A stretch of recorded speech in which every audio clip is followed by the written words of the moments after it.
afternoon and welcome to this Development Control B committee. Just a few things to say before we move to the agenda.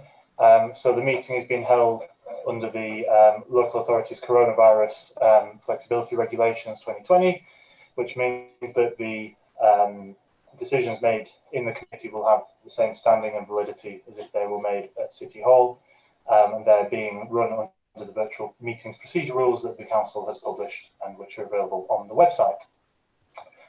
So members, actually I won't bother with that bit because it's just Carla and me giving public forum statements. But just for people, the benefit of people watching, the public forum statements have been read by the committee beforehand and will be taken into account.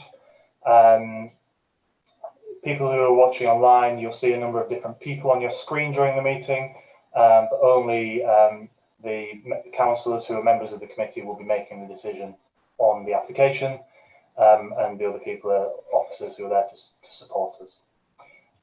So just a reminder for members of the committee, please make sure you're muted when you're not speaking and remute yourself once you've spoken.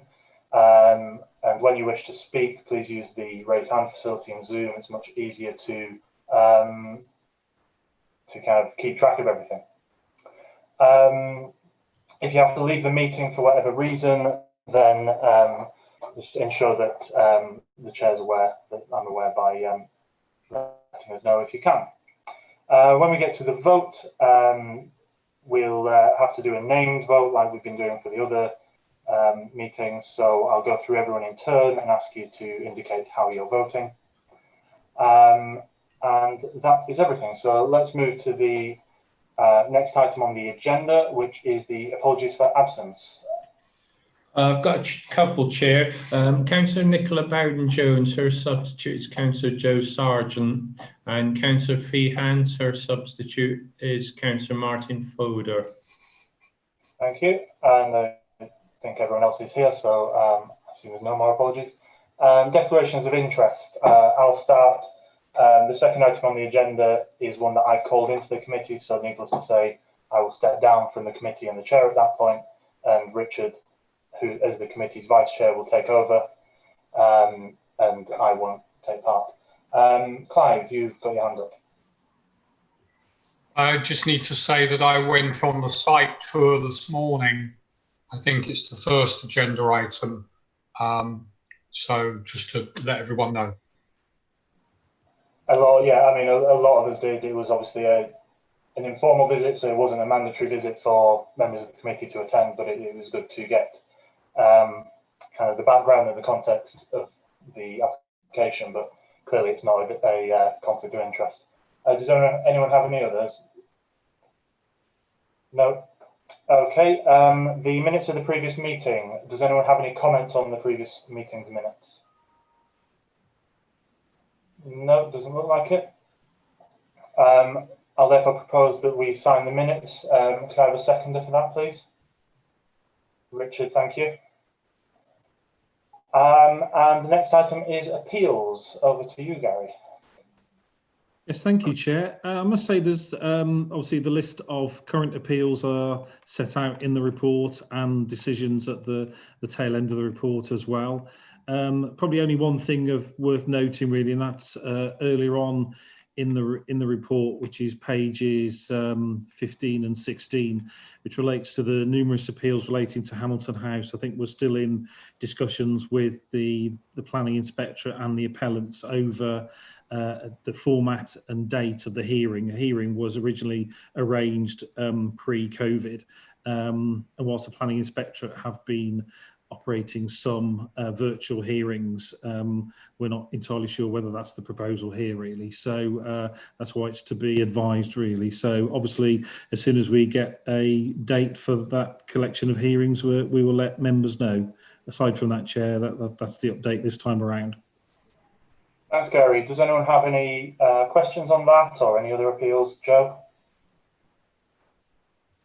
Sorry, I just can't get to the hand up thing quickly enough, and then you move on. So don't sorry. Worry. It was just a question about one of the written. It was just out of curiosity. You've got one on here that says appeal against non-determination. Just try and find it. I think it's Stoke Bishop. Yeah, the Bramble Lane, Casimir Bramble Lane, it says appeal against non-determination. I mean, was that a committee thing? What happened there? So it's item 16. Yeah, I don't believe that was a committee one. I think that's one that was looking to be a delegated decision. I mean, the statutory period to make a decision on most planning applications that aren't major is only 8 weeks. So it can be the case that if we're trying to negotiate something, then the time will tick on. And then whilst normally an applicant will agree an extension of time to come to a conclusion, now and again an applicant won't do that, or if that additional time's expired, they'll then trigger an appeal against non-determination. So just for people watching, that's where the council hasn't yet made a decision, and then if the statutory period has expired, then an applicant can then say to the council, well, we've waited enough for your decision, we're now escalating it to the planning inspectorate. So that's one of those examples. We see them from time to time. In essence, what it tends to do is just lengthen the process anyway. But yeah, so that was going to be a delegated decision, I believe, so not a committee one.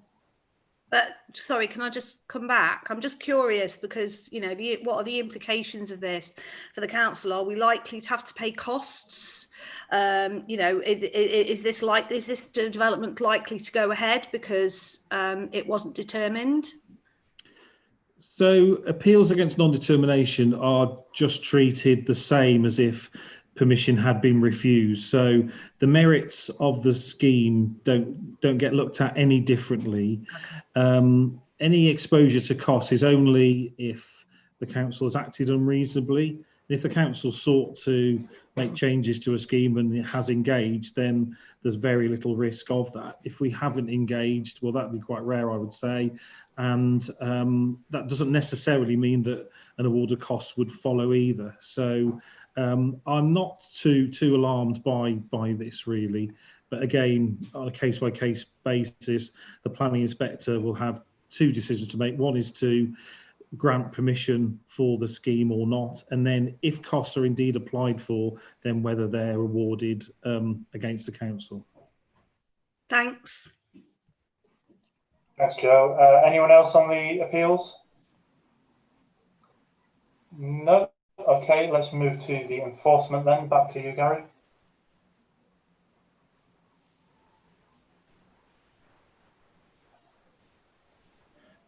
Thank you, Chair. Nothing in particular to remark on this one, really, apart from obviously 4 notices served on a variety of schemes since the last time we met. I guess one of particular interest will be item 3, which is 24 Cotton Vale, and that's an enforcement notice that's been served on a property where the change of use has occurred to a house in multiple occupation without permission. The deadline for the appeal hasn't expired yet, so I can't confirm whether or not an appeal has been made. I would probably anticipate that an appeal would be made. And if so, it'll be an early test for the emerging HMO SPD that the council is progressing. So again, as that progresses, we will give you updates on that one. Thanks, Gary. Any questions on the enforcement points? No. Okay, thanks everyone. We can therefore move to the first substantive item on the agenda, which is the old shoe factory. As mentioned, a few of us had a chance to visit that this morning. So the first thing to do is public forum. We've got one public forum, which is Councillor Denyer. Whenever you're ready, Carla, go ahead. Thank you. I called this in as I'm concerned that the applicant didn't get a fair chance during the previous application. I gather you had a site visit. I don't know if you got a chance to go inside the building. I do hope you did. Please do read my statement in full if you haven't already, but the main issues, one, I visited in January and I disagree with the officer's description as cramped and oppressive, especially once the extension and new skylights will be added. 2, I'm concerned that a perceived need to be consistent in the officer recommendation has outweighed taking a proper account of the changes and new information provided by the applicant in the different rounds. It looks like the officer has been adding new reasons for refusal as he goes along. My understanding is that's not how it works. If you've told the applicant that it's turned down because of X and the applicant resolves X, then you can't then introduce new reason Y the next time around. And finally, I disagree with the suggestion that it causes unacceptable harm to the outlook of first floor flat 118 White Ladies, or at least if it does, then that's very inconsistent with a decision made just a few hundred metres down the road, also in my ward, where a much more severe impingement of outlook on an existing building was allowed. And there's a photo of that in my statement. Thank you, Carla. So that's it for the public forum. So let's therefore move to the officers' report and presentation.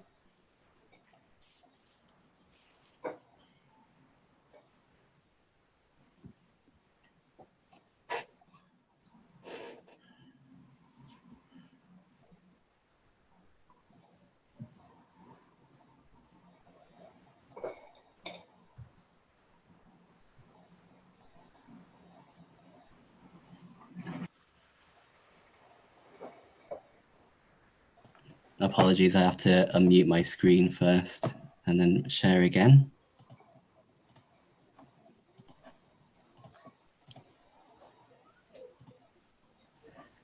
Okay. So the application, just one moment, sorry.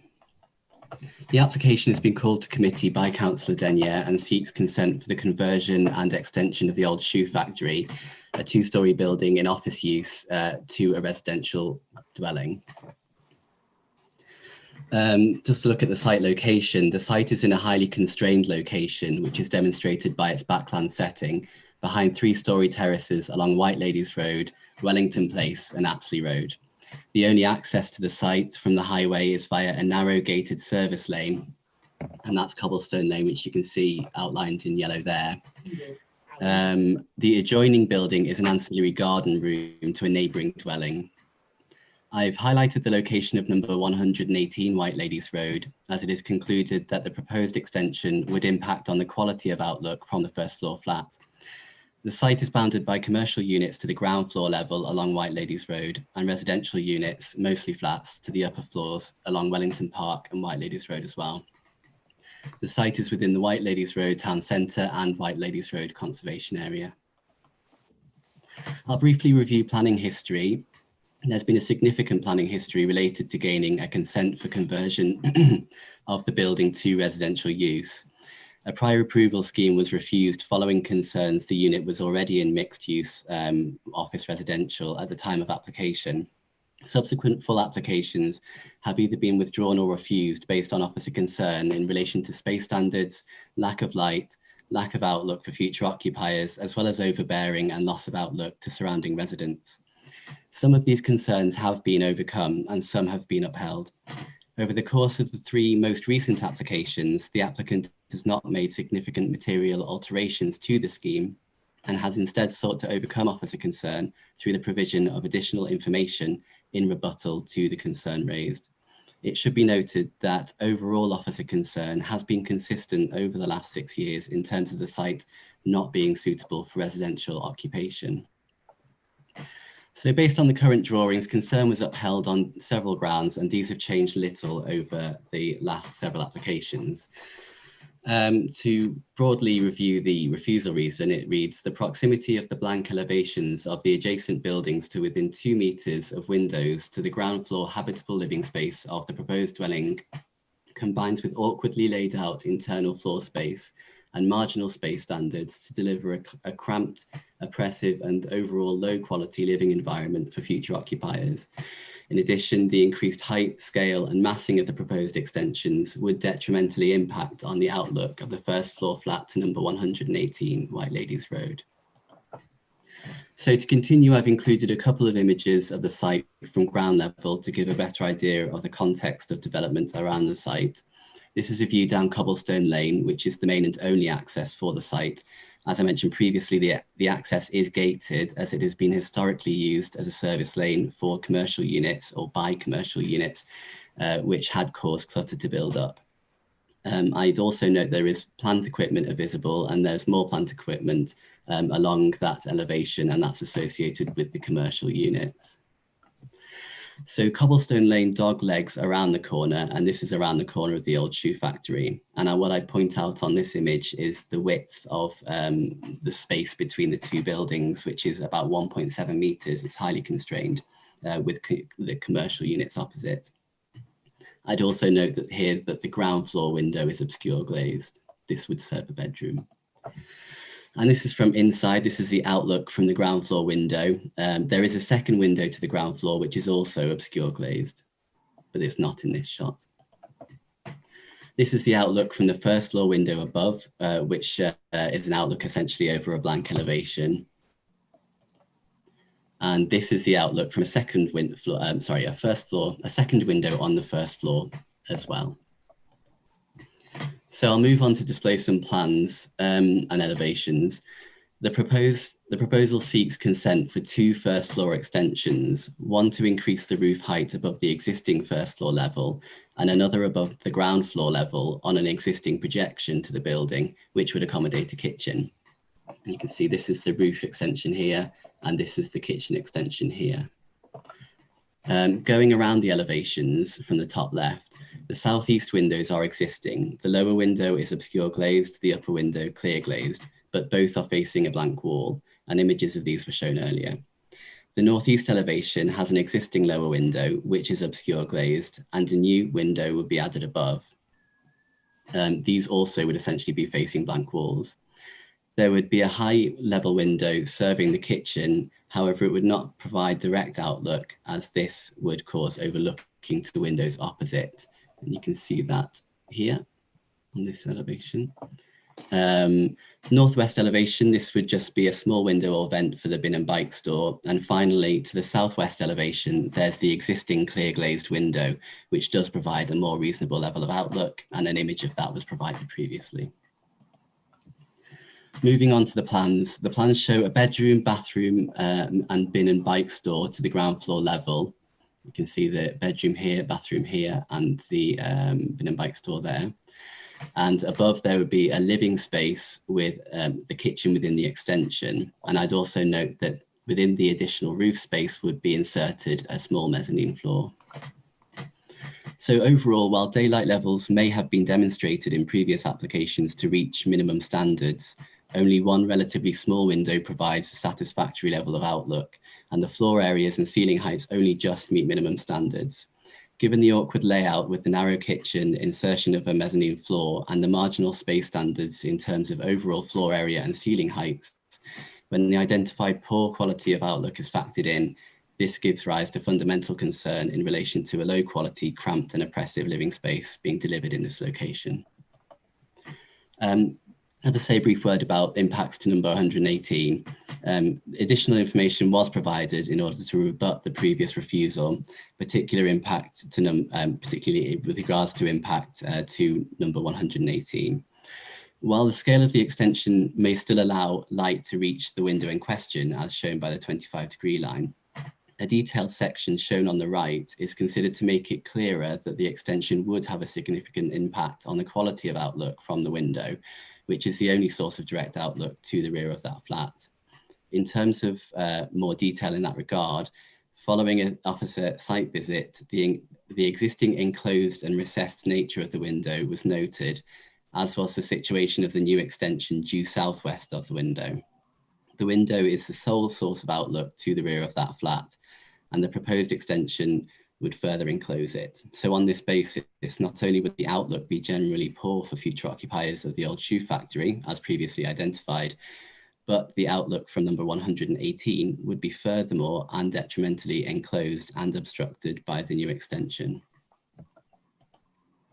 And I've just included an image here, which shows the window under assessment, and it's taken from the approximate location of the kitchen extension. And as you can see, the first floor extension would be directly in front of that window. And so to conclude, As a result of the physically constrained site, the development would result in detrimental residential amenity impacts. Firstly, in that the proximity of the blank elevations of the adjacent buildings to within 2 meters of windows to the ground floor habitable living space of the proposed dwelling combines with awkwardly laid out internal floor space and marginal space standards to deliver a cramped, oppressive and overall low quality living environment for future occupiers. And secondly, as a result of the increased height, scale and massing of the proposed extensions, this would also detrimentally impact on the outlook of the first floor flat to number 118. Owing to the identified impacts to surrounding neighbours and future occupiers, the physically constrained site is considered to be fundamentally unsuitable for residential conversion. And that's the end of the presentation. Thank you very much. So we move on to questions now, and I've got Richard first, then Joe. So go ahead, Richard.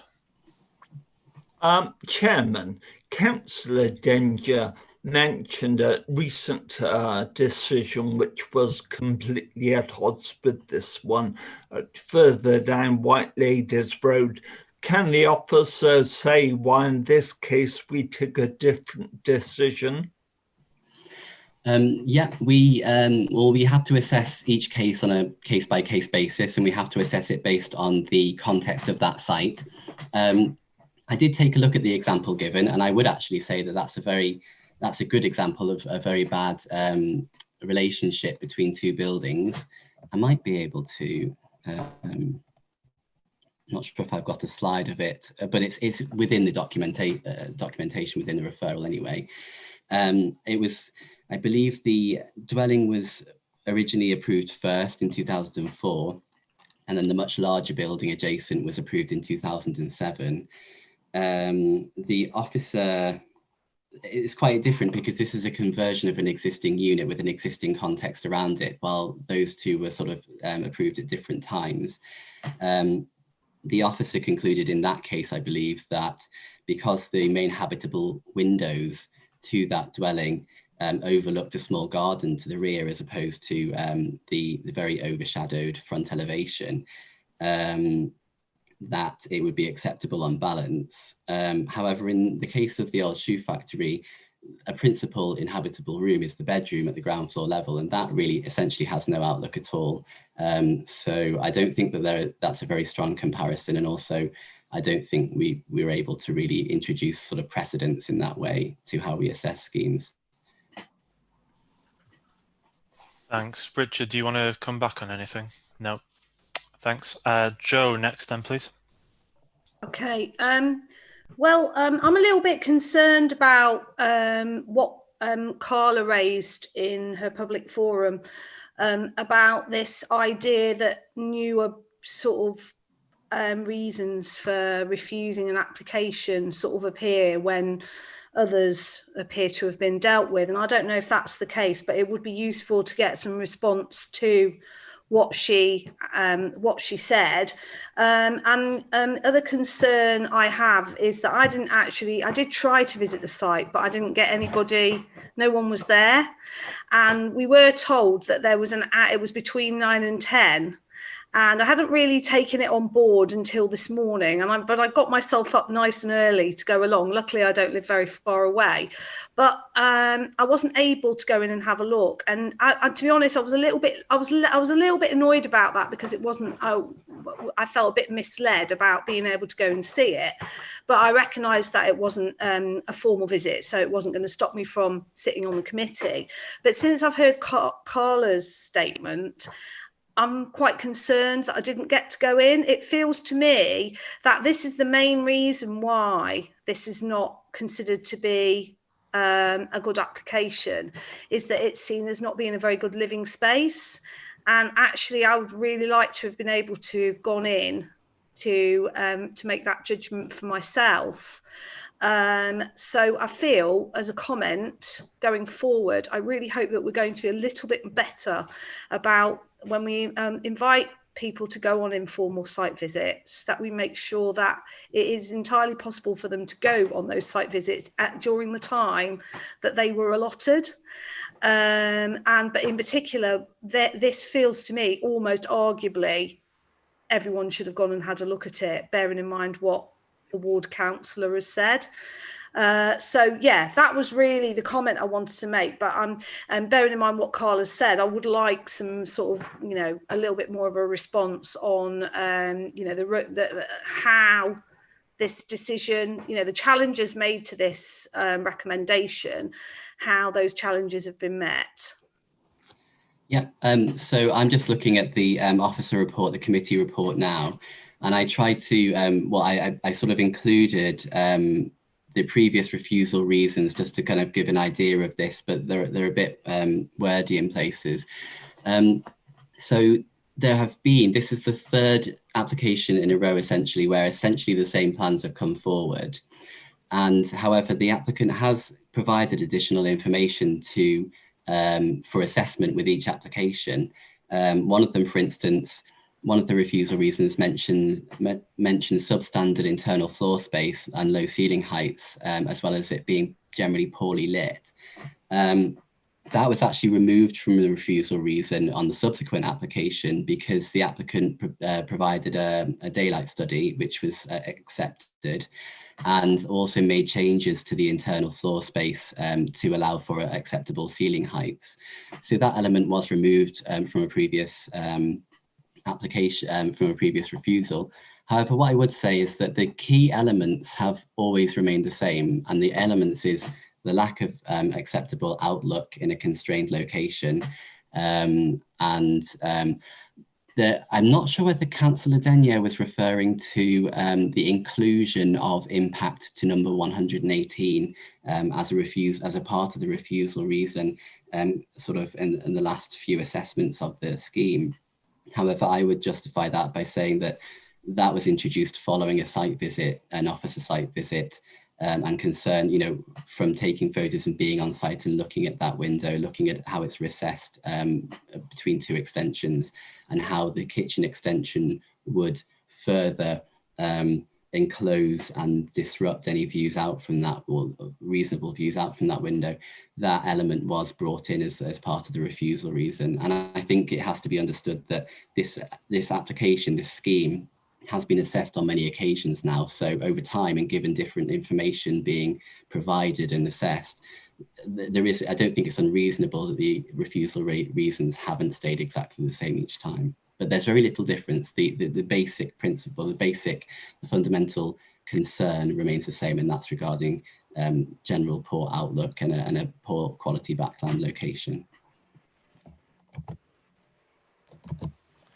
Okay, thanks. And just to cover Joe's other point about not being able to get to the visit, I'm sure we'll pick that up offline about why you weren't able to get in. And if the committee were minded to make it a mandatory visit, then that's something we can have a discussion about when we look for motions. Also to note that Councillor Jackson has, by the looks of it, managed to overcome his technology problems that I believe you are having. But just to highlight that, because we started this item, Councillor Jackson won't be able to take part in the decision on this item. We'll have to wait till the next one. So next for questions, I've got Clive, please. Thank you, Chair. And thank you for switching to headphones, Tom. No worries. It's much clearer. So my first questions to Patrick are relating to 118 White Ladies Road. Okay, I carefully studied that window this morning. Can you describe not in detail, just briefly, what 118 White Ladies Road is? Is it, for example, is that the only window that it has and its accommodation, or what?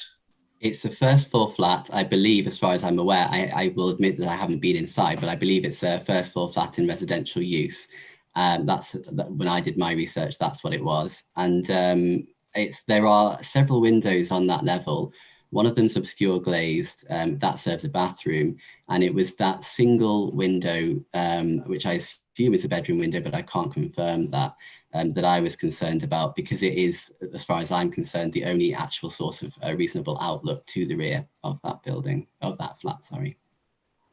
And okay, so what you're saying is there are other windows which will allow light into that flat. This is the only one where you get a clear view. Exactly. Yeah. Okay. I think that window is the only opportunity for any residents of that flat to actually be able to look out to the rear, and there is a generally clear view through currently, which wouldn't be there. Now, I was reading about this BRE regulation about 25 degrees. I can't remember if that was in context to this one or the next one, but I think it applies to this. Do you know, I think you showed an angle. It was difficult to see on the screen because of the, does it meet the 25-degree rule? It does. So in my presentation, I noted that kind of, to my mind, that provides evidence that enough light would reach that window. But my concern is not based on whether enough light reaches that window. It's the fact that the ability of the resident to see out of that window and have some form of outlook in a very constrained location would be further impaired by this first floor extension being put in front of it, essentially. Okay, thank you. I actually sort of understanding your logic. I note there was a complaint from number 118. No, maybe they complained previously, but not on this one. Not on this one. Okay, my other question is, you said early on in your presentation that your conclusion is that this site is not suitable for residential accommodation. Do you actually mean this site, or do you mean this application at this site? I.e., if they knocked it all down and built something totally different, could that be? So are you relating it to the site in its entirety or just this application? I would say we're relating it to the site in its entirety. And the reason for that is that, first of all, there have been a series of applications and attempts to convert this to residential use.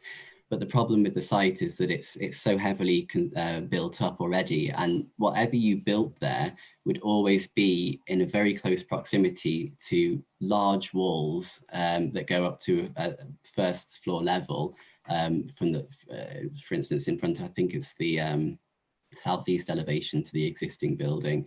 And also, if you look to the would it be the southwest or towards not the southwest, towards White Ladies Road elevations, the rear elevations to those buildings, there's always going to be a very close proximity between whatever's built on that site and whatever is already there.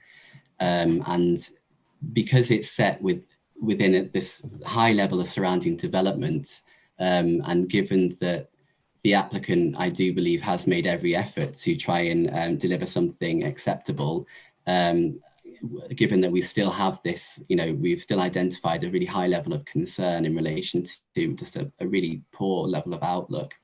And also, I would say that the ground floor level bedroom would be generally quite substandard in terms of being quite dimly lit, although that's not a refusal reason, and quite an oppressive space.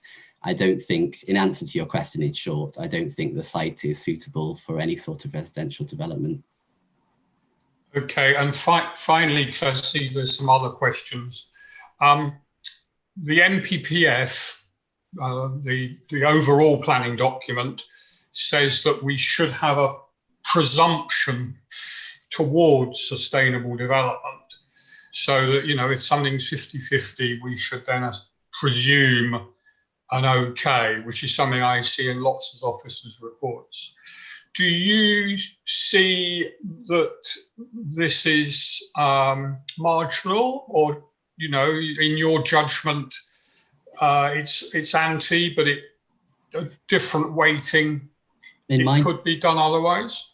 In my judgment, I don't think it is marginal, because first of all, as we just discussed in quite a lot of detail, that there's that really close proximity to surrounding development which blocks outlook, but also it's not something that fronts a highway. It's not something that has active frontage onto a road.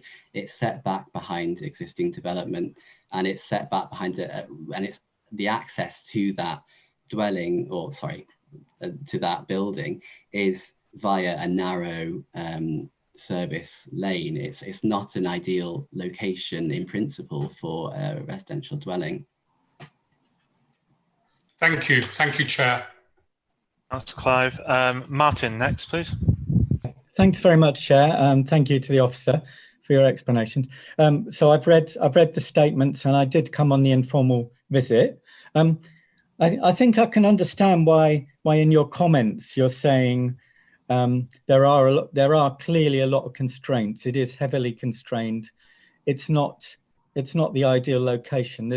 I couldn't quibble with that, but my question, I suppose, relates to the fact that in each issue, it could be acceptable in its own right. There are plenty of places I've seen that have narrow access, that have gated access. There are plenty of places that have walls very close to them. There are plenty of places that have limited light, but do pass the sort of threshold. Similarly, space standards, but they do pass the space standards, height standards as well. So in each case, it's not that it fails, it's that you're saying overall, you're going to give it a fail because there are lots of things that are a bit marginal. And I totally understand, because I say, I've seen it, it is very constrained, but we're giving people a choice of accommodation potentially that would be constrained, would be quite small, would be quite particular, quirky even, to get into, to have the space that's available, to be in a cramped location. But we have plenty of that already in the city. Now, I'm not saying we should knowingly expand that, but I'm thinking that in each case, it does get past a pass-fail line. And you're sort of saying... I'd steer you to a question, Martin, yeah, please. well, you're saying something may not in itself warrant refusal. And you've kind of got comments like that all the way through the document. And even some figures that the applicant has challenged, where you've presented the 0.3% minimum light standard. And they're saying, no, that means it's 30% above the minimum. So you've kind of underplayed that. So we could look at it separately and say, this just passes. And that, you know, the people who want it would be willing to pay something towards living there. The people who don't want that kind of limit or constraint won't want to live there. And aren't we giving people a choice by allowing that? I think in response to that, I think that there are elements, as I've said, I'm sort of repeating myself again, but without meaning to, I think that there are elements that have become acceptable on balance because they have just met the criteria, as you say. So the light levels, the space standards, things like that, they do meet it just. For me, from my assessment, I would say that if you can't provide a decent level of outlook, then is that a high quality living space? Is it not our remit to try and promote high quality living space? And thinking about what's happening around and about at the moment, I think it's important that the local planning authority gives appropriate weight to ticking the boxes and making sure things sort of go across the line appropriately. And we have made efforts to assess and take on board the additional justification given, but I think in particular it's the ground floor level and that lack of ability to see out and to because there's no garden either associated with this flat, which with this dwelling, which in an area in a town centre location, you know, that might be acceptable. Higher densities sometimes are acceptable, however, without any sort of external space and with no reasonable outlook, I just don't think it's something that we could see as being a living space that we should promote in the city, in answer to your question. I believe Gary wants to come in here and add something.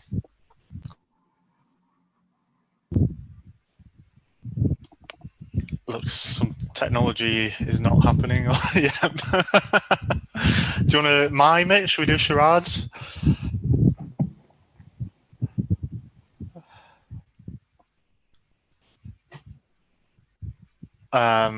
Let's move on to the next question, and let Gary try and fix his computer.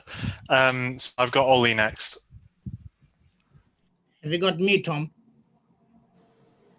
I don't. Your hand's not up, but I'll add you to my list. Okay. Go on ahead. Hello, Tom. So just a couple of quick questions, really, and they should be very straightforward to answer. So the first one was about the ground floor bedroom space and it being dimly lit. And I was just wondering what the problem was with having a dimly lit bedroom if you're likely to be living on your own there. So if you wanted to work from home or, for example, do things like that, rather than having a meeting like I'm doing right now in your own bedroom, you might actually be in your living room or in a better lit area. Because I quite like the idea when I'm trying to sleep, at least in the summer, that dimly lit would be quite nice sometimes to make it easier to not have so much light coming in. So I was just wondering where the issue with the lighting came in for specifically the bedroom on the ground floor. The bedroom represents a principally inhabitable space, and on that basis, we try to ensure that all principally inhabitable spaces, all those areas, receive adequate access to light and outlook, and that's within our policy, and that's the only reason I specifically cite the bedroom, because it is a principally inhabitable space, and so therefore it's a space that should receive proper light and outlook. Fair enough. I'm going to just double check that you said that the width of the, I'm going to call it an alleyway, but whatever the term it is for it that accesses it, is about 1.7 meters. Now, I haven't ever had to move house with a sofa, for example, or get one delivered if I'd bought a property. So is it wide enough to get furniture through, if you see what I mean? It is. It's not 1.7 meters along the whole length of the service lane. It's I included that photo. That photo where I mentioned it's 1.7 meters is where it dog legs round, and I think right, yeah. The point I wanted to make more strongly there is still narrow all the way along, but it's particularly narrow there is the proximity between a window and the commercial buildings opposite is particularly narrow in that location. So there's a particular issue with providing access to outlook. Fair enough. And then just lastly, with the new permitted development rights that seem to be coming through from central government, if we decided not to accept it today, would in a few weeks' time they be allowed to do whatever the heck they wanted there and not worry about things like trying to make their the better lighting that's been improved on the current application, all the improvements that have been made for this application from previous ones? I'd have to look at that in detail. I don't know if Gary has a comment on that, but I don't think it would, from what I'm aware of currently. I think that we still have the ability to assess things based on things like outlook. And right. Well, fair enough. Thank you. Gary, I'll bring you in now. Hopefully your technology is okay. Yes, thank you. We've done a number of these meetings. That's the first time that's happened, so apologies. Just following on from Patrick's answer to Councillor Mead's question there, I think I'm not aware of any new permitted development rights that the applicant could readily take advantage of. I think they exist already in terms of change of use from B1 to residential. I think when it's demonstrated that I think the building's in lawful use, so, and there are enhanced requirements now in terms of lighting into a building. So I don't think the latest set of deregulation of planning introduces anything new in these circumstances. Any deregulation, I think, was part of the batch that came in maybe 6 or 7 years ago. So no change in the current change to legislation, put it that way. And sorry, I was asking to come in as well, following on from Patrick answering Councillor Fodal's questions there. And there's a couple of things I just wanted to say, really. One was that obviously what we've done here as officers is set out an assessment, and it's a balanced assessment, and Patrick's given his individual view on that. And obviously every member of the committee will have their own individual view on what the balance is, and no one's right, no one's wrong, really. So it's there as advice, and it shows the ward member referral system working as well. There've been previous refusals on the site. Councillor Denyer has referred it, as is her right as ward member, for member scrutiny, and that's what we're doing this afternoon. So I think it's got to be seen in that light, really. And then finally, in terms of quality of living accommodation, often we're recommending approval for schemes that aren't perfect, and there are shortfalls, but there's a wider balance. And here it's the other way around. There's some technical meeting of regulations, but overall the feel from officers is that this isn't of acceptable quality, and that's just a view kind of put forward as your officers. And that the policies haven't changed because of COVID, of course. I mean, I'm sure they will in due course, but I know, officers are looking at the quality assessment through the lens of, COVID, lockdowns, future pandemics and the like as well. So whilst the policies and the standards haven't changed at all as a result of that, it's just something else in our minds when we're looking at the standard of accommodation and the provision of or lack of external amenity space, even just a balcony or something like that. So that's just a kind of a brief kind of addition to what Patrick was saying there. Thanks, Gary. So back to questions from the members, and I've got Sultan next. Thank you, Chair. Can you hear me? Yep. Yeah. Okay, great. So basically, I think Ole has touched on this new deregulation thing. I believe that this would be the case if a building is not in use or whatever, and even if it's in use and somebody wants to demolish it and rebuild it without any planning application, they can do so. So in that line, whatever the council's then remit will have to check on few things, maybe regulations and building regulations and so on, that would significantly undermine the planning term. However, I see quite often you mentioning about, say, space standard. You just said only just meet the space standard. This kind of attribute it's just confuse, bring a confusion. Only just. We have seen, myself and many colleagues, we have, so I would have to, this is a question as well, it's not just my comments. I mean, why you just say only just, okay. And then because we have approved many applications recently in our city, which already colleagues said that they are cramped, they're below the living standard, living space standard, but we did it for various reasons. And before I go on to the next one, as Gary also just mentioned about looking at through the COVID, post-COVID world as well, and the next pandemics and so on. Look, this is just a small place with one bedroom facility. If somebody, I remind you to ask a question, please. We're not on the comments yet. So this is something, again, I see the tribute towards this particular application is kind of unfair. So I would ask that first question is, what do you mean by just met? And the second thing is high living quality. We have already compromised on that.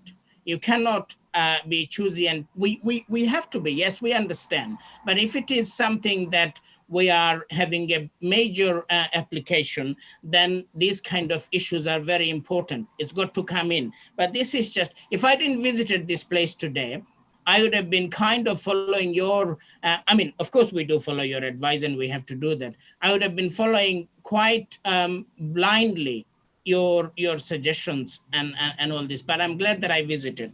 So what do you mean by only just met? Okay.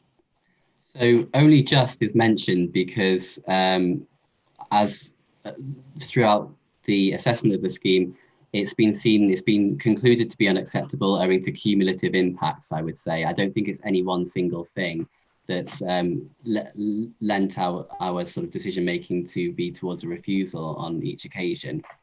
And so saying only just is saying it literally just, and it really does, it's not inaccurate, it only just meets the minimum. Yeah, but it's met.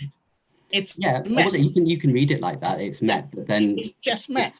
It's still a cramped environment though, and it's still owing to the insertion of the mezzanine floor, the very narrow small kitchen, and owing to, again, the real lack of outlook from most elevations.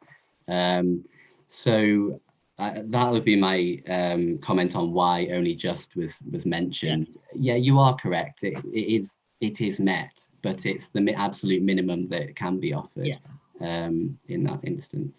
Yeah, and the two things, just very quickly. The lane. Are they questions? Yeah, the lane is absolutely fine. And internal layout, you mean, you're saying internal layout. I mean, I visited the place and I don't see as an 1-bedroom apartment or flat or whatever you call it, there isn't issue with even layout. So how do you explain this? You keep saying that internal layout is not appropriate. Why it's not appropriate? So I feel like I'm potentially repeating again, but in terms of the internal layout, you have to bear in mind as well that there'll be a mezzanine floor on the upper level.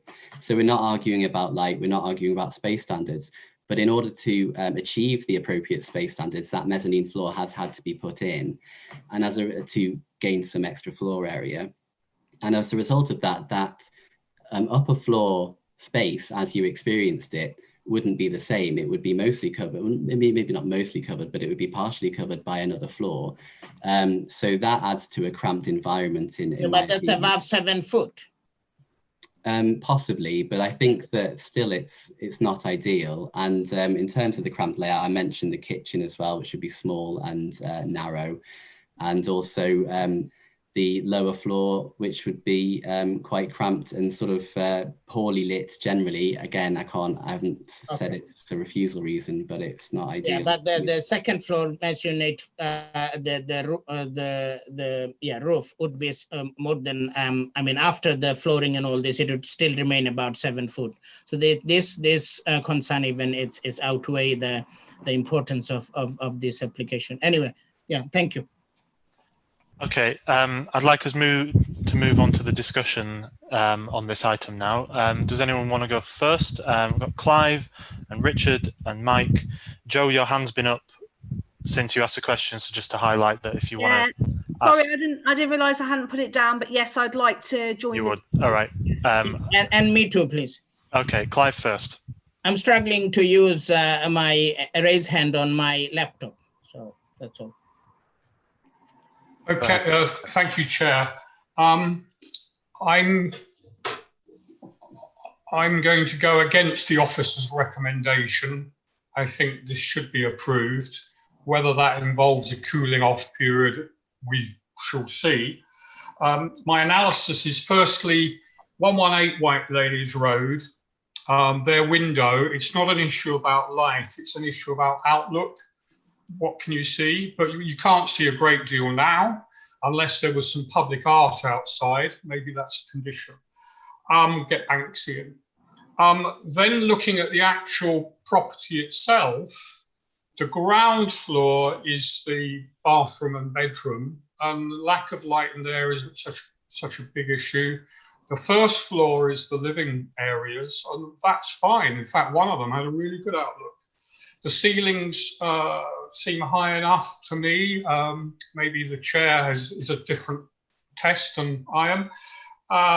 And on balance, we were given the guidance from Gary that we should take this on balance. I think compared with a lot of other stuff I've seen in Clifton Down Ward, for one thing, it's not an HMO.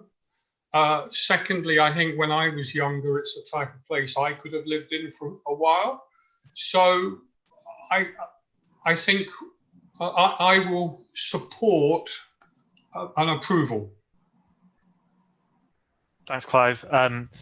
I kind of lost track of what order I said people's names to begin with, but I do have everyone down. Mike, next, please.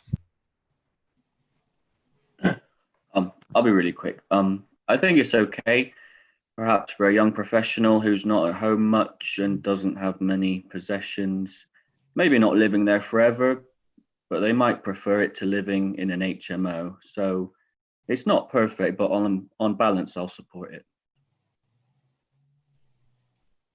Thanks, Mike. Richard, next. Like Joe Sargent, I felt sympathy for Carla Denya's statement. And I felt today's site visit was really helpful. Obviously, it's far too late to change the status of that. Myself, and it's purely a matter of taste, it's not a property, if approved, I would want to purchase. But that's my choice in my circumstances. We have a housing crisis in Bristol and in the country. And in my view, we should look at infill sites like this creatively, first of all. Like Clive and Mike, actually, I don't believe the arguments are strong enough to oppose this. I'm actually convinced the quality of looking out in the environment is okay. It's actually, there's a very good view looking at from the mezzanine lounge westwards over Clifton, of course. And I don't think the residential amenity of the White Ladies Road flat is adversely affected.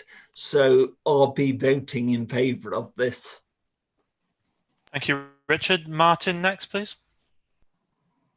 Yeah, thank you, Chair. Yeah, I think we've explored, and those of us who've been able to see this have seen the constraints on this site. I think we've also, probably most of us from what's being said, recognise that while it's not the best space or light or other standards, it will perfectly suit quite a few people. It'll be of that particular appeal. They might welcome the privacy and security of being behind a gated, let's call it an alleyway or whatever. I've carried a sofa in a narrower Victorian hallway to get into a house before. You can do it if you know the right way to orientate it. Remember to take the bits off it, the legs off it. I think it's of particular appeal to some people. It adds to our housing stock. It's unique, quirky. The little plantings in next to the front door show someone can certainly make efforts to make it welcoming in their own way within the limits of it. So I'm inclined to support it. I think the officer's been very helpful explaining where it reaches very close to limits, but I think overall it's a contribution to housing, and I'll tend to support it. Thank you. Thank you, Martin. Ollie, next, please. Thank you, Chair. I was veering towards supporting the officer's recommendation at one point because I think it's a not ideal location for a home. That said, when I was looking at the photographs of the place, I have to say as a studio space, I thought, wow, that would be an amazing place to be producing your work and actually having some space, and like I've had recently. But I think Mike particularly and Richard as well make good points about the fact that although it isn't ideal and it is an assortment of niggly little things that seem to be wrong with it. I could imagine someone buying it because they wanted to live in the White Ladies Road area, and I could imagine them buying it because they didn't want to live in an HMO. So much as I don't like it very much, and I do think the officers have made, I think probably on balance, probably just about the right call. I still think the committee is also making a valid point as well. So I might end up voting with the others on not supporting the officer recommendation, but it's a finely balanced decision there. Thanks, Ollie. Joe? Yeah, I mean, I'll go back to what I said before. I feel very much at a disadvantage having not been able to see it. and I'm not, you know, I can moan about that later, but it's more that, but as quite a lot of my colleagues have seen it and seem to be a little more positive than the officer, I have to take that on board, although I do respect what the officer said. I think, Patrick, your report shows quite a lot of compassion and concern for residents, which I think is a really positive thing. So please do not be discouraged if you get if we don't agree with you, because I think you've made some really important points. But there are a few issues. I mean, I know this area really well. I mean, my son goes to school. We went to nursery around the corner. I'm there a lot, so I do know what it's like. And I think Ollie made the point about it being somewhere that a lot of people would like to live, and not, you know, in the current, you know, financial climate, most people couldn't have dreamed of afford to live in that area. So it has a sort of desirable quality, perhaps, that if it was in another part of the city, you might think, nah, no one's going to want to live there unless they're really desperate. Whereas you might be desperate, but you're desperate because you want to live in, you know, in this area. And I also, what I'm also concerned about is that there is a sort of a bit of a building, that's probably all the best thing you can call it, a bit of a building that has really no purpose. And it worries me because, you know, as the sort of high streets change, and the fact that, you know, for example, I know we're starting to get things like artisan bakeries and that type of thing, but most of the businesses on there are service businesses. They don't need all that extra space that they used to need. And so it seems to me that won't get a purpose, and it will just sit there unless it gets used. And, you know, actually there would be people that would say, yes, I could live there. You know, if I needed a place to live, I could definitely live there. And although I wouldn't use that as a test for every single development, because that would be wrong, I think in this case, where you have got a bit of a building that hasn't got an alternative use, it seems to me it'd be better to let it go. And I would also comment, and I don't know if this is an appropriate thing to say, but the particular architect has got a pretty good record and has done some good work in and around Bristol. So it feels to me that if this particular architect is commissioned to do, you know, that this design is commissioned exactly as it is, and they get a good builder, then it will look as good as it's going to look. And I think it's worth giving it a try. So, you know, all respect to you, Patrick, and with the fact that I didn't get the chance to see, I'm going to take it on trust from my colleagues that did get to visit, and I'm going to go along with what appears to be the majority position. Thanks, Joe. Finally, I've got Sultan. Thank you, Chair. Yeah, so Patrick, as you understand, you might have placed it to us to refuse, but these things are very common. We appreciate your effort, and as Joe said, and we understand where you're coming from in some cases, but some cases clearly we have differences of opinion. But as I was saying that even, I mean, with this place in post-COVID world, purchasing this property, small property, or even living in there, it would be quite difficult for quite a lot of people. But on the balance, as Joe put it rightly, Richard put it, and everybody else, is on the balance. I mean, it's meet the minimum space standard. It's not causing too much of an issue with proximity. You know, it's not high quality, but it's not the worst of all. And you know, the time coming that you know, many of this property and many of this application will come in front of us. So with lot of, yes, it's not the perfect one. Yes, there are small issues, but I don't see any major issues in this application. And cutting me short, I believe that I should go against your recommendation. So I will, yeah, you know, I support this and I will go against your recommendation. Thank you, Sultan.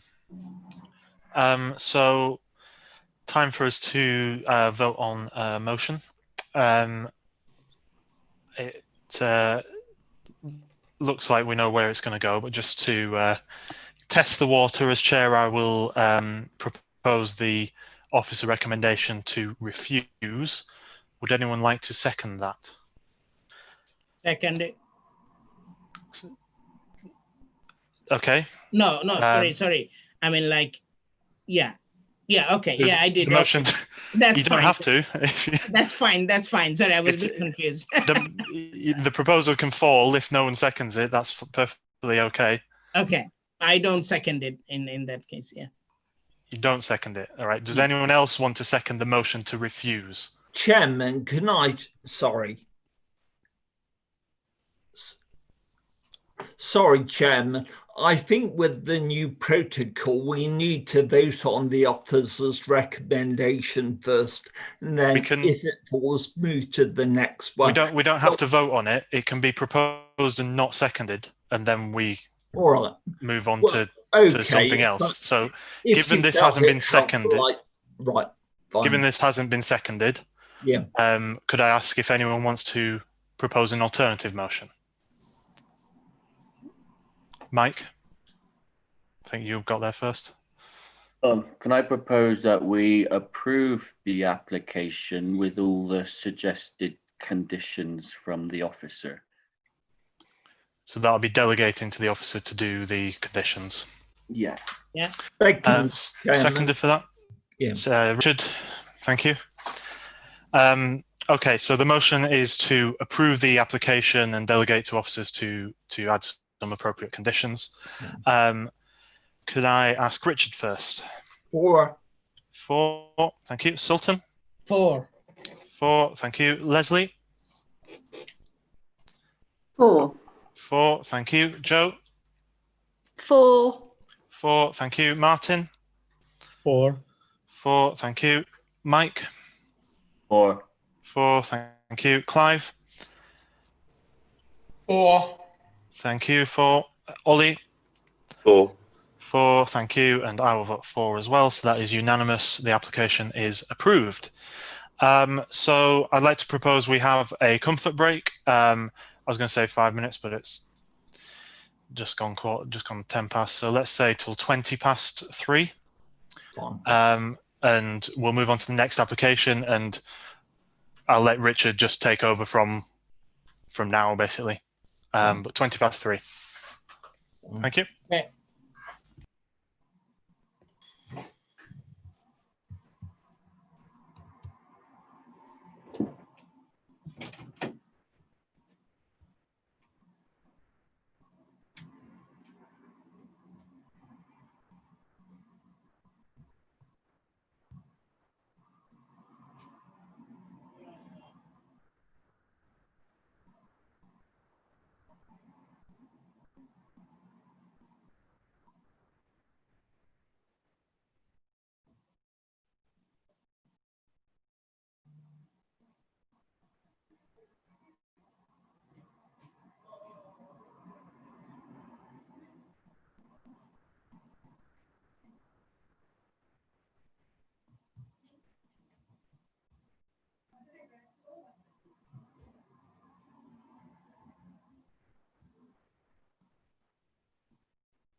Sultan, you were so still then for a moment, I thought my screen had frozen.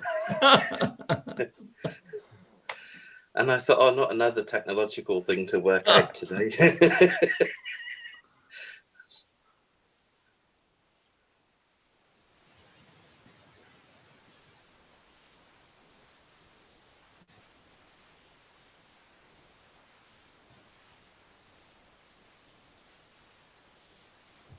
Ollie, you all right? Yeah, I'm okay. Yeah. Good.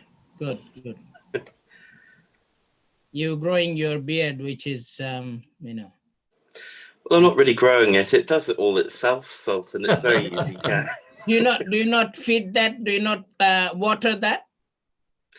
I do water it because I wash regularly, so that always helps. But okay, you don't use any plant food. No.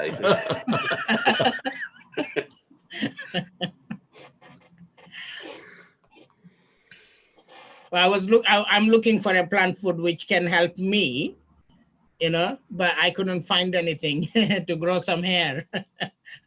Well, yeah, no, I don't have a lot in other places. I've got it's. Stop. Mind you, Sultan. Just a reminder, the webcast is still live. Oh, sorry. I was pointing at my head chair over the bald patches. I can't see you, and I'm not the chair anymore, remember. I did see a man out today without an umbrella, but he didn't have any hair. And I thought, well, I suppose if I didn't have any hair on top of my head, maybe I wouldn't bother with an umbrella because they're a bit of a nuisance, really, aren't they?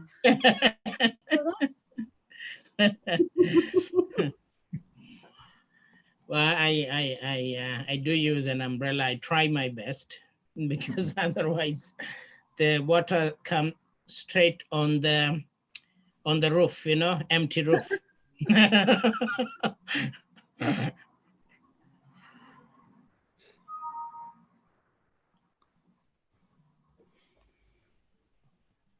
Right, are we all here? Thanks. Yeah. So can I suggest we move on to Merton Road, please? Joe and Mike, can I ask you to take down your blue hand signs? Ooh, okay. We only have one valid public forum statement from Councillor Tom Brooke. Tom, do you mind summarising that? Yep, thank you.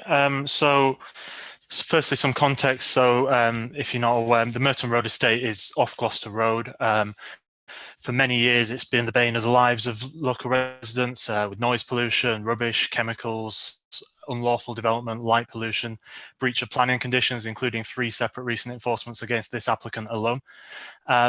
In particular about this application, there are multiple reasons why my constituents and I think that this should be refused. Firstly, proximity. 1.5 metres is not a sufficient distance between proposed industrial units and residential properties. Secondly, overdevelopment. As I've alluded to, it's already a really congested site. Further units would contribute to this overdevelopment and exacerbate the issues there. The noise generated from the units would be in close proximity to residential properties, and including children's bedrooms. Just last Saturday, we had a rave at one of the applicants' other units, which breached the planning permission there, and that type of thing isn't an uncommon occurrence. Air quality, burning rubbish and other materials is likely. It's what happens elsewhere on that estate, and that adds to the already deadly air pollution in the vicinity. As I say, it is mere metres from Gloucester Road. Light pollution, similarly to the other issues, you know, light pollution is going to be shining into bedrooms. The massing and the design of the building are also an issue. It's going to be overbearing massing in proximity to neighbouring properties, and it's not the high quality urban design sensitive to the location that the council expects from developers. So overall, for those reasons, I would ask that you refuse it. Thank you. Thank you, Tom. We also had a statement from Mr. Pierce, but he's not here. I'm sure you're taking to account his statement. John?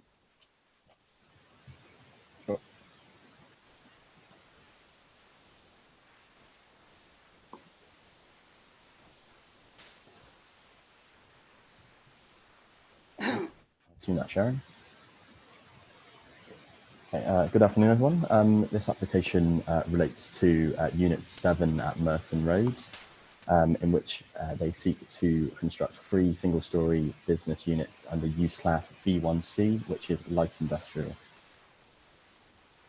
To provide a bit of site context, the application site is within the Bishopston and Ashley Down ward. It is not situated within a conservation area, and it does sit within the wider Merton Road industrial estate. So the site itself is occupied by Unit 7, which is an automotive repair and braking yard. So the area demarcated in red is currently used for the storage of vehicles in which are being repaired by Unit 7.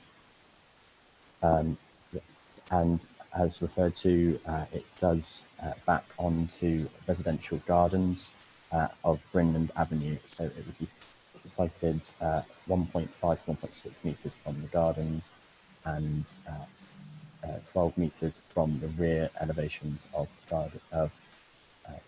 rear walls of properties at Brinland Avenue. So a site visit was undertaken on the 16th of July, and this provides a few photos to give you a bit of context as to the site conditions. So in the top left, we can see Unit 7 as existing. It is constructed of blockwork walls with white render and steel sheet roofing and roller doors. As we can see in the background, these are the properties backing on from Brinland Avenue with a boundary hedge also. There is a site differential of about 1 metre in ground difference level between the site and Brinland Avenue. So this is a photo taken above the fence into the rear properties, and this provides a bit of an indication as to the orientation of the site. So, as referred to earlier, the application itself seeks to provide 3 single-storey units. Units 1 and Units 2 would be identical in dimensions, measuring 4 metres to the eaves and 6 metres to the ridge. Unit 3 would be slightly different in that it follows the site boundary and would be tapered in its formation. The eaves height would be 2.5 metres and its ridge would be 3.9 metres, sloped away from the properties backing onto Brinland Avenue. To provide a bit of site context here, the application, Unit 3 would be sited 1.5 to 1.6 metres from the boundary fence, which measures 2.1 metres above ground level of the site. And the proposed development would use materials including blockwork walls, which would be rendered sheet metal roofing and metal roller doors to match that of Unit 7 adjacent. In terms of the site layouts, Units 1 and Units 2 would be identical in dimensions.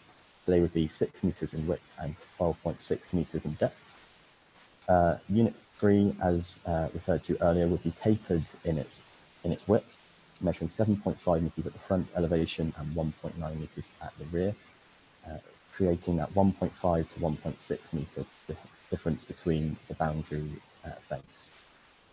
The development itself would run flush to the existing front elevation of Unit 7, and in total its floor area would be cumulatively 193.8 square metres.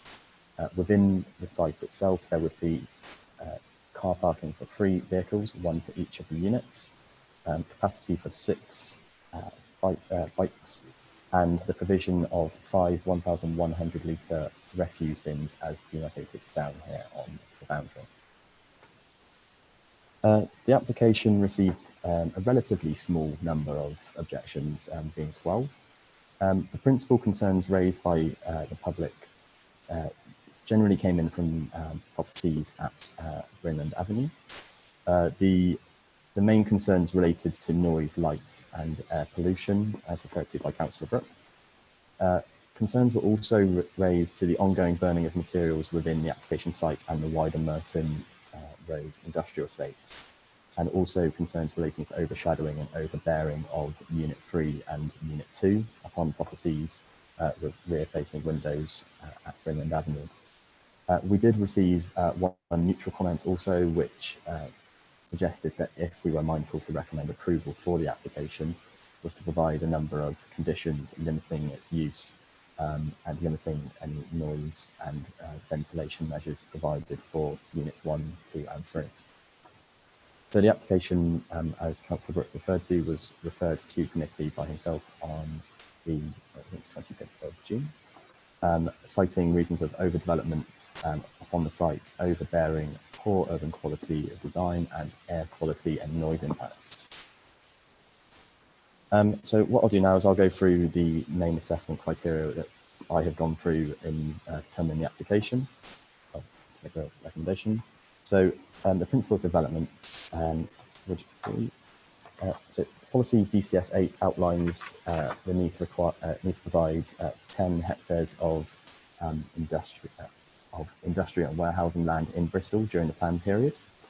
The application site itself is not situated within a principal industrial warehouse area. However, it is considered that the Merton Road industrial estate is well established. While the use class would be fixed at B1C as a light industrial, the end use and tenant is yet to be confirmed by the applicant. By virtue that the application site is an industrial estate, it's well established, it is considered that the proposed development would be in keeping with the existing use and therefore would be in accordance with policy BCS 8. We did consult with pollution control and air quality throughout this application, bearing in mind the nature of the objections from residents at Brinland Avenue, and no objections were received from either of the consultees. And while, as referred to in the previous slide, whilst the end use has not been identified, the applicant will be required to provide a noise assessment prior to the commencement of development. Conditions have also been provided as outlined within the committee reports provided to yourselves. Condition 2 being ventilation details, condition 3 a noise assessment, and condition 4 noise from plant and machinery, noise from plant installed on site by end users. Hours of operation would be limited through the use of a condition being 8 AM to 6 PM on weekdays, 8 AM to 1 PM on Saturdays, and no operations to be carried out on Sundays or bank holidays. We also consider that the proposed development of 3 light industrial units on the site would provide a formalised use of the yard area itself. Therefore, we consider that the likelihood of on-site fires would be significantly reduced by virtue that there would be development on site as opposed to a yard area. Through the use of conditions, it is considered that the development would accord with BCS 23 and policies DM 33 through to 35. One of the reasons outlined by Councillor Brooke for referral was residential amenity issues, and specifically overbearing. As referred to earlier, the application Unit 3 would be cited 1.5 to 1.6 metres from the adjacent boundary fence, which is shown in the diagram below, and which measures 2.1 metres in height. It is considered, therefore, that the proposed development would not give rise to an unacceptable degree of overbearing, which would be mitigated also by the 12-metre separation from the rear habitable windows of Brinland Avenue from the boundary site. The proposed development would pass BRE guidance in that it would not cross a 25-degree line drawn from the ground floor habitable windows of Brinland Avenue. But as shown on the diagram below, the red line shows 25 degrees taken from the rear habitable window, which doesn't cross either the boundary fence, the eaves or ridge line of Unit 3, or the eaves or ridge of Unit 2.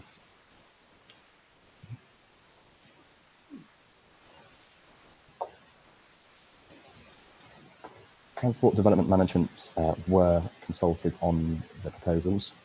They did require additional information to be provided by the applicant.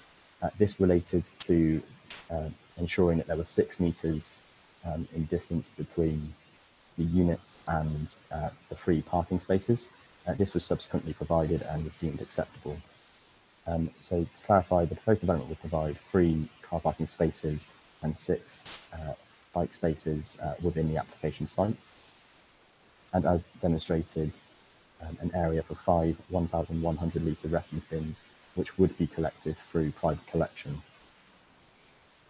Due to the nature of the development, it is not considered that the proposals would give rise to a significant increase in traffic to and from the site compared to existing levels, and therefore it is considered to be acceptable and in accordance with BCS 10 and DM23.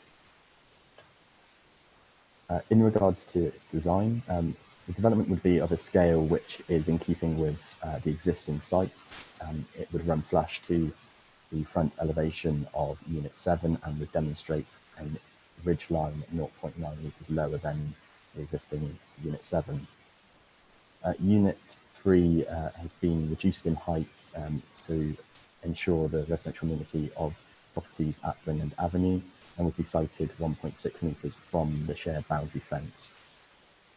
The materials, as outlined earlier, would be of blockwork render, steel sheeting roof, and a roller doors. These are considered to be in keeping with the existing aesthetic of the site.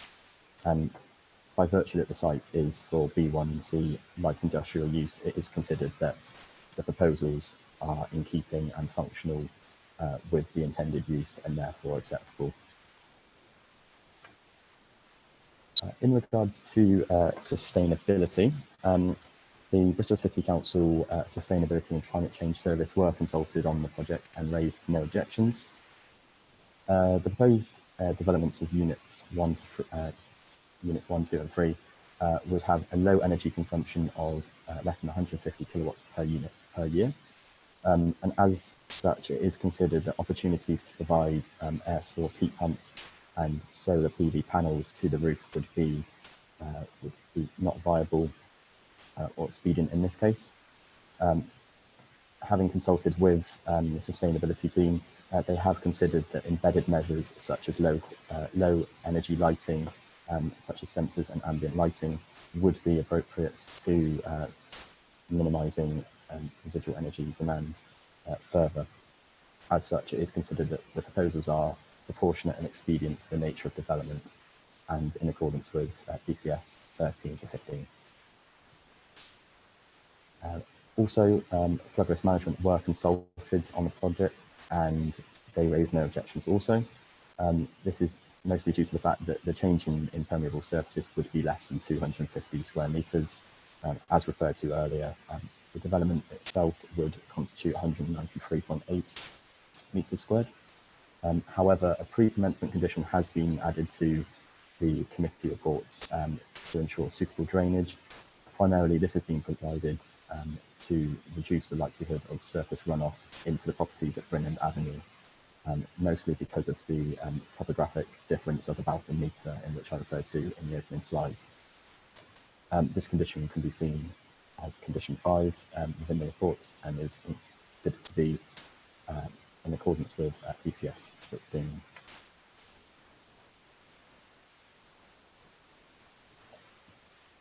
To conclude, the application site is well established as an industrial site and therefore the continued use of the site as a use class B1C is considered to be acceptable. Public concerns relating to noise, ventilation and working hours would be suitably addressed through the use of conditions. As demonstrated, the development would not give rise to an unacceptable degree of overshadowing and overbearing, as demonstrated by the 25-degree lines.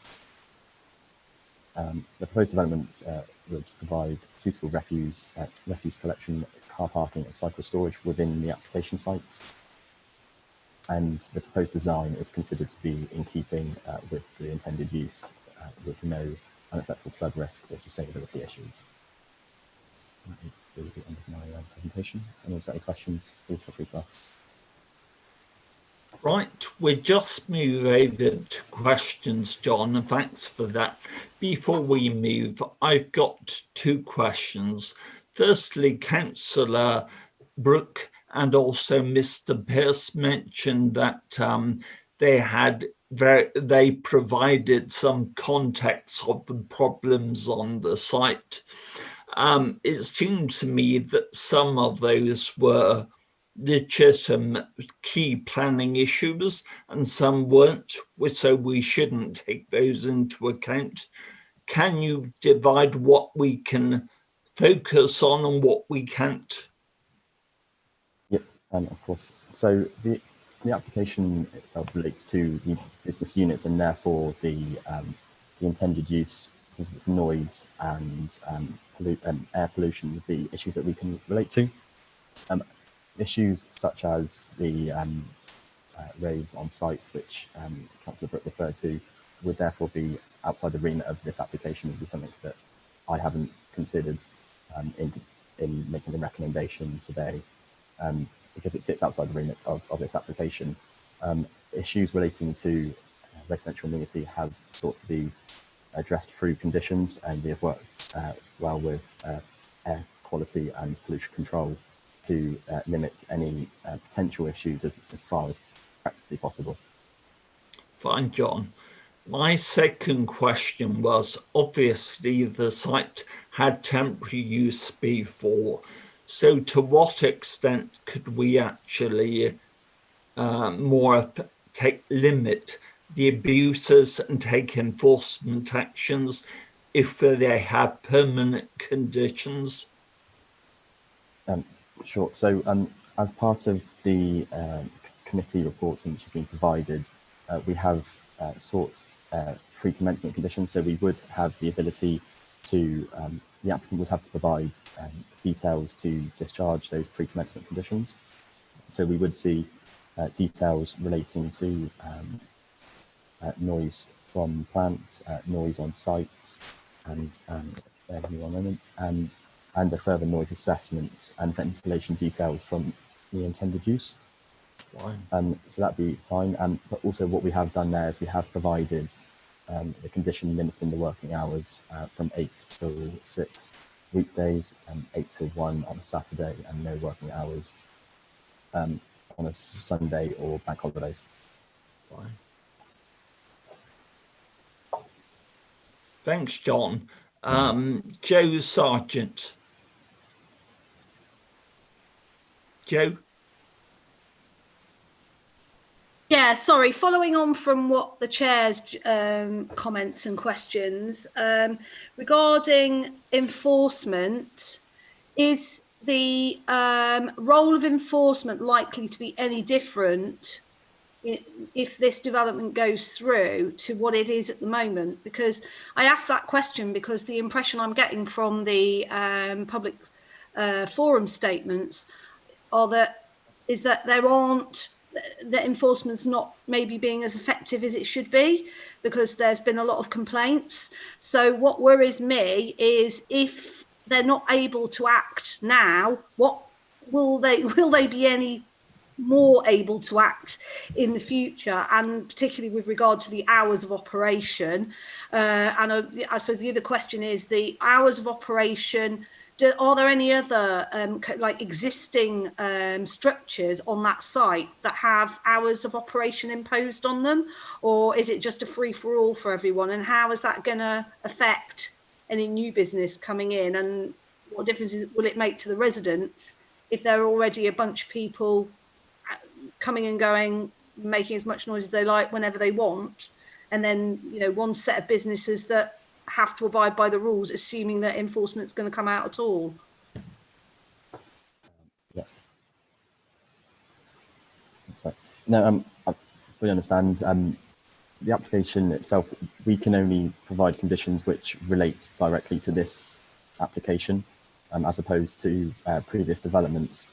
As a result, I wouldn't be able to comment on how it would differ from existing developments and how they are enforced through the enforcement team at Bristol City Council.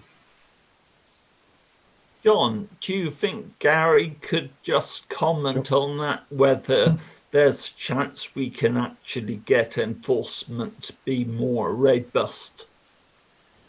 Yes, thank you, Chair. As John said, I mean, any additional enforcement will relate to any new permission granted, and I don't know what the situation is on the rest of Merton Road in terms of hours of operation and other controls. But I think what this application gives us is an opportunity to regularise part of the site. You know, I mean, it's creating a building between an open storage area and residential properties, and also the 3 units being proposed do come, you know, with conditions that are being recommended. So it doesn't, you know, it doesn't wipe the slate clean and say, right, the whole site can now be enforced better, because ultimately, you know, as you see every time we come to committee, you know, we are serving enforcement notices, and behind that there are a lot of enforcement investigations going on. Ultimately, we're only as good as the permissions and the conditions that we have available to us to enforce. So if it's, you know, an area like this that has built up over time when controls weren't so rigorous, then sometimes we're on thin ice really in taking action under planning. Here, you know, with the 3 units involved, there'll be more of a, you know, we'll be more empowered to take enforcement action against any breach against the specified conditions. So I hope that helps answer that question. Fine. Leslie Alexander. With regard to the chairman's comments, I didn't get the very last word, and it might have been fire. But what I wanted to ask is, if the committee were minded to do so, could we put a condition on to say no burning? Because I dread to think what they're burning if they're breaking cars. The smell must be awful.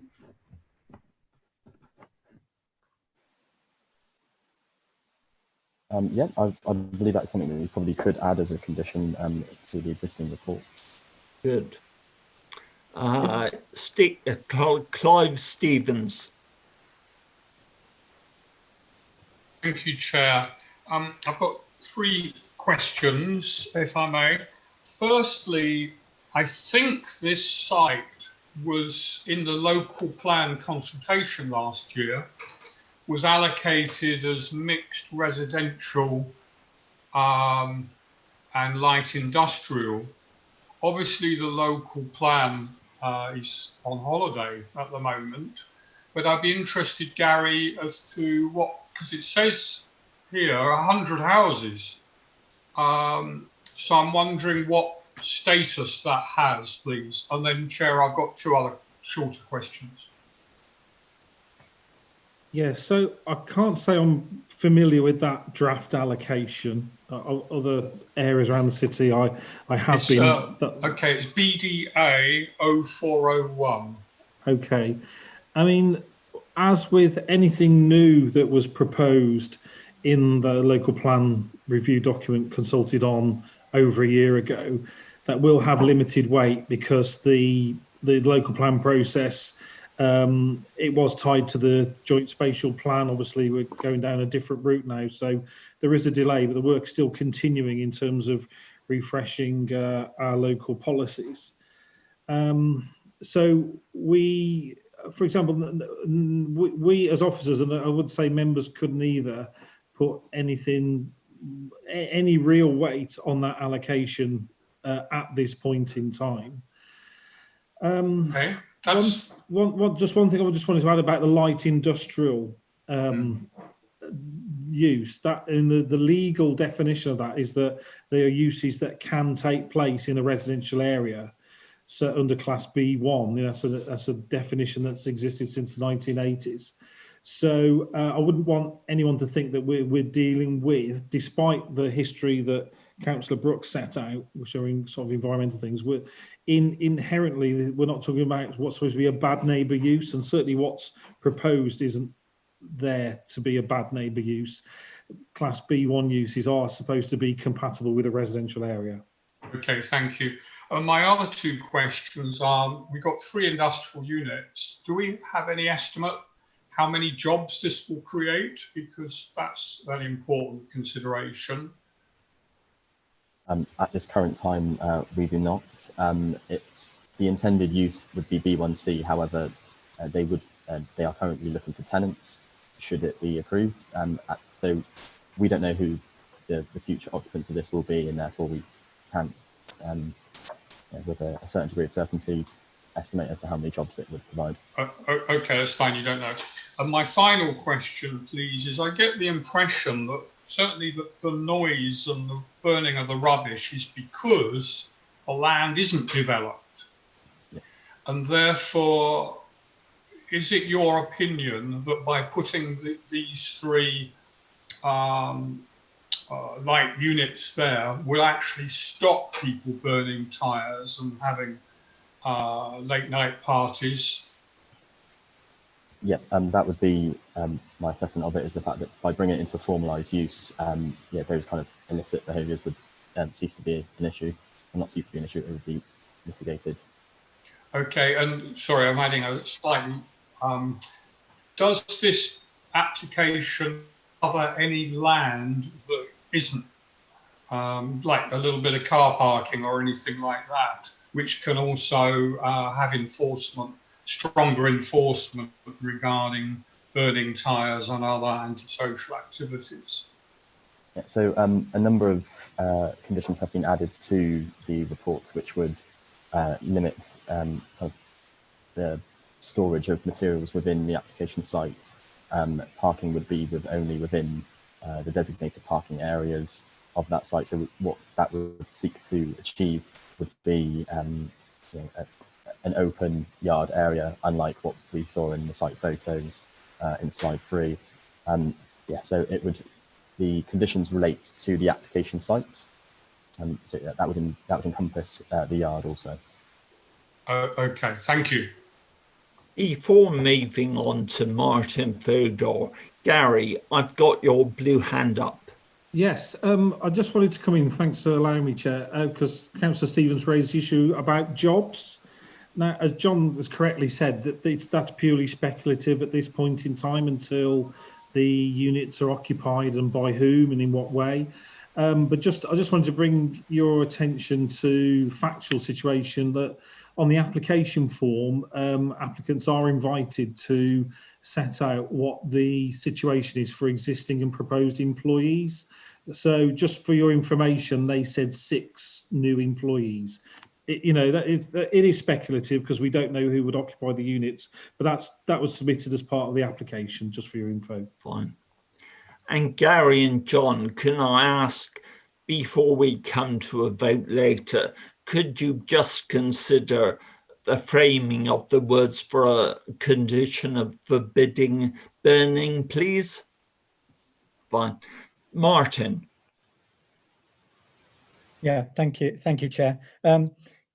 I think some of what I was going to ask has been answered, so that is helpful. I mean, what I'm trying to sort of get the feeling for is that with 12 objections from an adjacent road, that implies this site isn't felt to be a good neighbour, but we've been assured that a Class B1 development does what it can in a way to make it become a good neighbour. Because people wouldn't normally, if they're backing onto a trading area or an industrial area, be against the industrial area actually existing once, it's there already. So it's sort of formalising the best hope for the area in a sense. So you've suggested the conditions, and one extra condition is reassuring. So what we kind of are going to have to do, I guess, is separate what you think we can base our decision on and what we probably can't take account of. And it might be helpful if you could clarify that, because we can't take account of things that just happen because there was a bad neighbour on a bit of open land that's not going to be open land anymore. So the conditions should improve things, if anything, but what we can take account of in our decision making as a committee could go as far as possible to improve the situation for all those many people who are obviously concerned about what's going on over their back walls. And I know from living in the area and being in meetings, people have complained, people have had quite a long history of problems from this site, but it's not just this one plot potentially, I suppose. And we can't take account of adjacent units that might have been occupied or misused. Will I answer that, Chair? Yes, Gary, although I suspect that was more of a comment than a question. Yeah, I just want to emphasise of the list of things that we can't take into account, and I understand this is frustrating for everyone, is the track record or behaviours of applicants, landowners, etc. And I know the members know that, and any conditions that are applied either as written in the report or any additional one in terms of fires can only relate to the red line of this application and not the entire estate. Can I make one suggestion picking up Martin's points? Obviously, we can't add it as a condition for this, but I wonder if we could add an advice note where the meeting could be set up with the support of the local councillors for the people from the industrial units to meet with residents to talk of how they could address some of their concerns. Could we add that? Yeah, it can be added in as an advice note.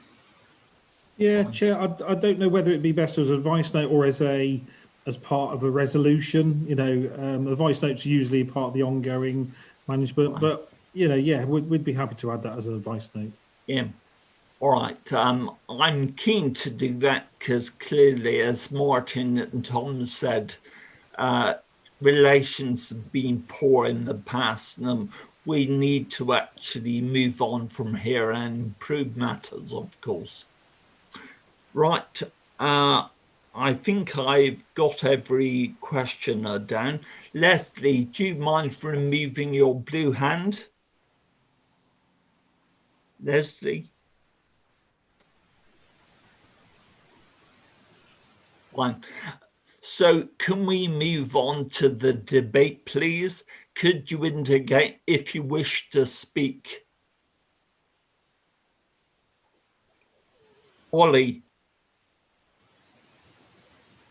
Sorry, Chair, I'm so used to being slower than Clive. Caught me by surprise. I understand the reason it was called in by the local councillors, and all local councillors on the committee, I think, understand that and get it. And it's good that the issues have been raised. I like Leslie's suggestion about making sure that if we do give it approval, that burning is definitely not allowed on the site. That might help to strengthen the work of the council officers in addressing problems like that in the future. I mean, I've lived in the area for a long time, a lot longer than my appearance would suggest, but and I wasn't actually aware of the Merton Road Industrial Estate until it came up at planning a couple of years ago. But I can see the problems it's caused for some of the local neighbours. I think that the industrial units will probably be an improvement on what's currently there, all those wrecked cars and bits and pieces. It looks like a perfectly acceptable design for what it is, and it might help. I know we don't need to take into account jobs, but I mean it will help some business or another with to keep going and keep employing people. So I don't have an issue with it going ahead. I think I'd support it, but with the addition of Leslie's sensible suggestion, and just because the big issues with it seem to be more about enforcing antisocial behaviour there rather than actually about the physical existence of light industrial buildings. So I'll support the officer's recommendation and with Leslie's suggestion. Fine, thanks. Joe? Joe? Sorry, it just takes me ages. It's fiddly. Yeah, I probably pretty much agree with everything Ollie said. I'm very loath to sort of not support industry because it is sort of in such decline, and to take make it harder for businesses to function in a legitimate and reasonable manner, this seems to me that this is more likely to support that than leaving things the way they are now. So I think, you know, I do appreciate the how stressful it must be for the people who live nearby. So I suppose I would just support any action that's taken to try and help mediate between neighbours and willing businesses. Unfortunately, I think it may just be that enforcement has got to up its game a little bit with regards to those the offenders, because probably most of them are okay. In my experience, in most of these situations, it's one or two. So if we could just see that happening, and I know that's not in your kind of remit to do that, but as a public comment, I would like us to see a bit more being done to help people who live nearby. But it is a mixed area. It is meant to be. We need jobs. We need jobs, a variety of jobs, and we need jobs for people who are not going to be working in creative media or whatever it is that Bristol seems to excel at. We need proper ordinary jobs for working people. So I think you know, despite the concerns and, you know, with sympathy for the concerns of the neighbours, I think I would have to go along with supporting this and with Leslie's condition. Thanks, Joe. Martin. Yeah, thank you. I think Joe has kind of summed it up already in a way, similar to me. I mean, we do want there to be like industrial opportunities. I get worried at the thought every neighbourhood fills up with housing and that the job areas are cleared away, which seemed to be happening when the last local plan was being drafted, and we'll have to see what the next version of it does. I think we're putting as strong conditions as we can on this, and anything in terms of modern buildings that are acceptable in all other respects. I don't think we can really go against the officer's recommendations, but what I think we've managed to do is flag up the fact we know the way it's managed is a concern, and some of that has to go beyond a planning decision, has to be about the sort of the random occupants of different, you know, business units and bits of the trading estate that you know probably do need to be brought together. So I think that's a helpful suggestion to try and do that, and it's a kind of reminder that there are other ways we have to try and tackle some of these sort of bad neighbour or sort of random actions, which is not about whether there's a business unit there or not, because I think this is a step in the right direction to put modern units where there hasn't been anything formal. Thanks, Martin. Chris.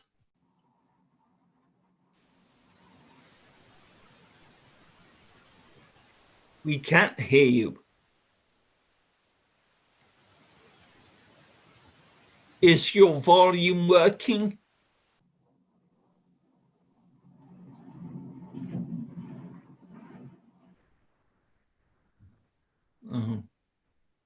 I'm going to go to Sultan, who's indicated. Could you just check and just see if you can improve your volume in the moment? Sultan. Thank you, Chair.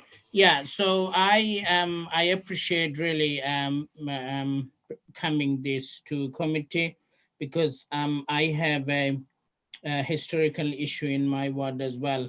Leslie might second it. It's not far from her house. It's in the allotment. Quite a lot of burning goes on and so on.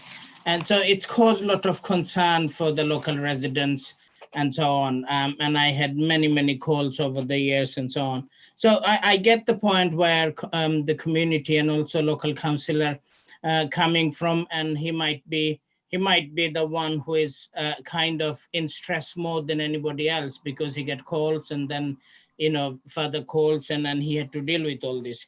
But in terms of some of the important questions is answered, and I feel quite confident, you know, on this.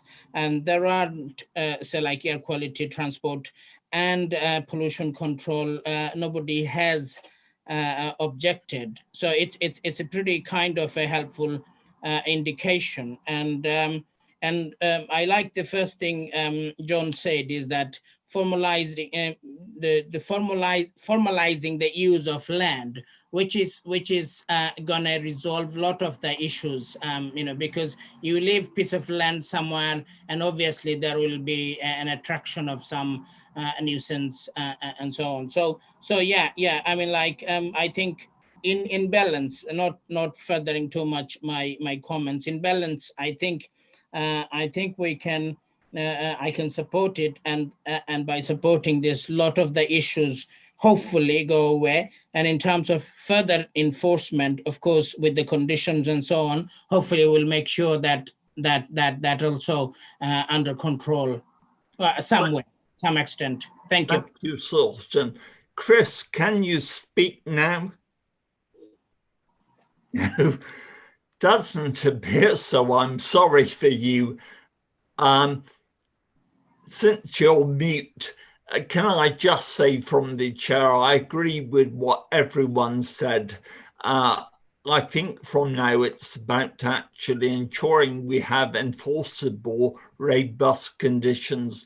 And with all of those down on your papers, including the burning one added, and the advice note for them to meet the residents and councillors, I think in the circumstances, that's as much as we can go. Could I just ask John, have you got the proposed new condition about burning? Or Gary?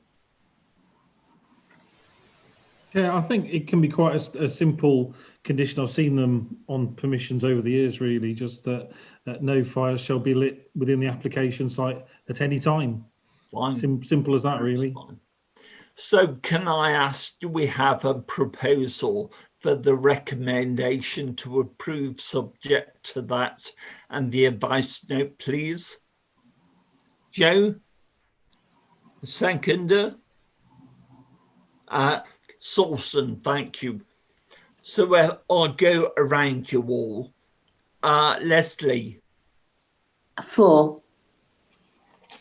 Joe? 4. Ollie? 4. Mike?